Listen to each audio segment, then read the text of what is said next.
Баршаңызға сәлем достар, каналға қош келдіңіздер. Сіздермен Ақбота. Бүгін мен сіздермен өте дәмді, асыққанда тез дайындалатын тефтелидің рецептісімен бөлісемін. Видеоны соңына дейін жібермей көріңіздер. Ол үшін бізге майсыз фарш қажет болады. Барынша фарштың майсыз болғаны дұрыс. Осыған ұсақтап туралған пиязымызды және де жартылай піскен күрішімізді қосамыз. Менде күрішім кішкене қаттырақ пісіп кетіпті, және де күрішті суытып барып қосқандарыңыз дұрыс болады. Және де осындай дәміне қарай тұз, қара бұрыш қосып жақсылап біркелкі масса болғанша араластырамыз.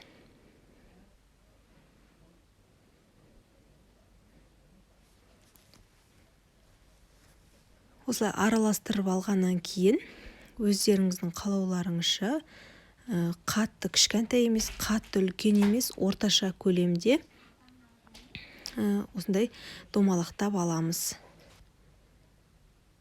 Міне осылайша барлығына осылай форма жасап алдым. Бұдан кішкене көбірек шығады әрине. Енді табамызға майымызды құямыз да жаңағы тефтелияларымызды ұнға аунатып қуырып аламыз екі шетін. Сіздерге көрсетіп жіберейін. Міне осылай табаға салатын кезде ұнға аунатып, ұнын кәдімгідей сіркіп жібереміз.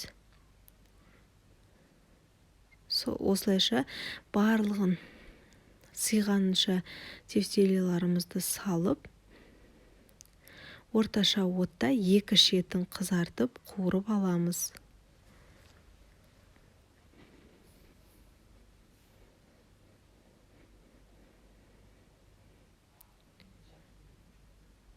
Қатты көп майда қуырудың қажеті жоқ. Егер де шет-шеттер кішкене ағырақ болып қалып жатса, шет-шеттерін айналдыра отырып қуырып жіберсеңіздер болады.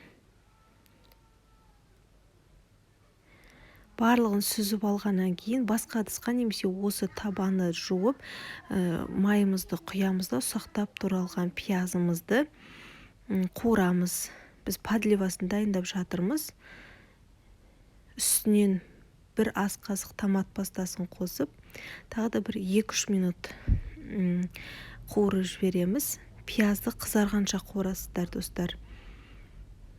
Енді үстінен қайнап тұрған ыстық суымызды құямыз. Біздің тефтелияларымыз жартылай батып тұратындай етіп құйсаңыздар жеткілікті. Және де дәміне қарай тұз, қара бұрышын саласыздар да, мына жерде менде түспей қалыпты. Жаңа қуырып қойған жартылай піскен тефтелияларымызды орналастырып шығамыз. Видеода көрсетілгенде осылай тұру керек суы. Енді бетін жауып, орташа отта 15-20 минут аралығында бұқтырамыз. Пісуіне 5 минут қалған кезде 100 грамм сливкеді құямыз үстінен. 20%-тан жоғары болу керек. Менде 33%-дық сливки. Бетін жабамыз да тағы да бір 5 минутқа бұқтырамыз.